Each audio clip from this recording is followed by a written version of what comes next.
अब हम देखते हैं इस क्वेश्चन को, और इस क्वेश्चन में तीन स्टेटमेंट्स दे रखी हैं और हमसे पूछ रहा है कि इनमें से कौन सी सही है। अब कौन सी सही है, इस बात को हम देखेंगे। तो इससे पहले हम स्टेटमेंट्स को पढ़ना चालू करते हैं। वो गला है, for every chemical reaction at equilibrium standard gives free energy of change of reaction is zero.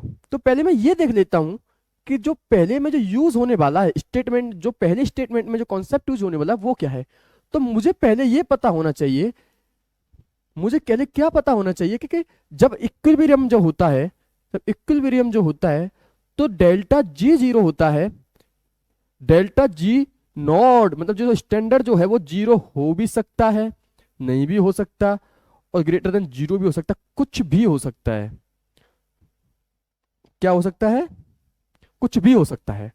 पहला ये मुझे पता होना चाहिए। स्टेटमेंट टू को देखता हूं मैं।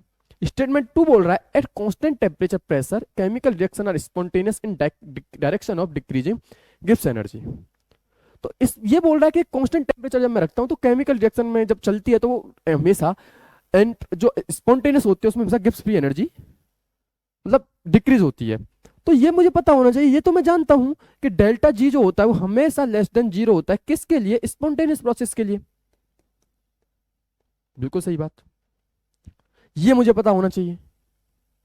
और तीसरा मुझे पता होना चाहिए कि कैसे कैसे एंट्रोपी जो है वो यूनिवर्स की एंट्रोपी को यूनिवर्स जो है उसकी एंट्रोपी से रिलेट करती है, जो कि हमेशा यूनिवर्स की एंट्रोपी को बढ़ाती है। बस मुझे इतना पता होना चाहिए। चलो हम एक एक स्टेटमेंट को देखते हैं और समझना चालू करते हैं।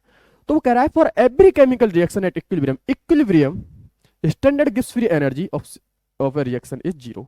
तो मुझे इक्विलिब्रियम की एक जानकारी होनी चाहिए कि डेल्टा जी जीरो हो सकता है। डेल्टा जी जीरो हो सकता है, गिव्स फ्री एनर्जी जीरो हो सकती है। लेकिन अगर आप ये बोलते हो कि डेल्टा जी नॉट जीरो होगा ऑलवेज, ये सरासर गलत स्टेटमेंट है। क्योंकि डेल्टा जी नॉट जीरो मे और मे नॉट बी जीरो, कोई जरूरी नहीं है। क्योंकि स्टैंडर्ड गिव्स फ्री एनर्जी हमारी जो है वो इक्विलिब्रियम पे ज्यादा डिपेंड नहीं करती है, वो डिपेंड करती है स्टैंडर्ड कंडीशंस पे कि हमने स्टैंडर्ड कंडीशन कैसे लिया, टेम्परेचर कैसा लिया, प्रेशर कैसा लिया। तो हमें ये पता होना चाहिए। तो स्टेटमेंट वन तो हमारा बिल्कुल ही गलत है, क्योंकि उसने स्टैंडर्ड की बात की। आप बिल्कुल से देख के चलिए, स्टैंडर्ड की बात की है उसने, डेल्टा जी नॉट की बात की है। अब मैं चलता हूं सेकंड स्टेटमेंट की तरफ। वो बोल रहा है at constant temperature and pressure chemical reactions are spontaneous in direction of gives free energy. हाँ बिल्कुल सही बात है कि भाई जब जब कांस्टेंट टेम्परेचर और प्रेशर पे जब रिएक्शंस होती है वो स्पॉन्टेनियस हो रही है, तो मैं जानता नहीं हूं इस बात को कि डेल्टा जी हमेशा वो होता है, जीरो होता है। और जितनी ज्यादा ये नेगेटिव होगी उतनी ज्यादा तो रिएक्शन फॉरवर्ड रिएक्शन चलेगी, रिएक्शन मूव करेगी। तो ये सही बात है कि जब जब रिएक्शन होती है तो उसमें डेल्टा जी क्या होता है, गिव्स फ्री एनर्जी क्या होती है, हमेशा डिक्रीज होती है। और ये तो अच्छी बात है स्पॉन्टेनियस होने के लिए। तो स्टेटमेंट टू जो हमारा है वो बिल्कुल हमारा सही है। अब हम नेक्स्ट को देखते हैं। नेक्स्ट बोल रहा है कि spontaneity related to change in entropy of the universe. भाई जो स्पॉन्टेनिटी जो है वो बोल रहा है एंट्रोपी ऑफ यूनिवर्स को करती है। हाँ इस बात को हमेशा याद रखना कि कोई भी चीज स्पॉन्टेनियस है, कोई भी चीज स्पॉन्टेनियस है और चल रही है कोई रिएक्शन या कोई भी प्रोसेस जो हो रही है, वो हमेशा एंट्रोपी ऑफ यूनिवर्स जो होती है, यूनिवर्स की एंट्रोपी जो होती है वो हमेशा उसे इंक्रीज करती है। मतलब स्पॉन्टेनिटी से इससे क्या रिलेशन है कि एंट्रोपी ऑफ यूनिवर्स जो है वो हमेशा इंक्रीज हो रही है। जब जब वो जो रिएक्शन स्पॉन्टेनियस है तो उसकी जो स्पॉन्टेनियस है तो उसकी एंट्रोपी जो है ना, जो एंट्रोपी जो है वो हमेशा इंक्रीज कर रही है। जो आप जो सराउंडिंग ये सिस्टम, ये जब यूनिवर्स, जो भी आप यूनिवर्स देख रहे हो ना, इसकी एंट्रोपी जो है वो बढ़ रही है कोई भी चीज अगर स्पॉन्टेनियस है। तो ये भी स्टेटमेंट बिल्कुल सही है।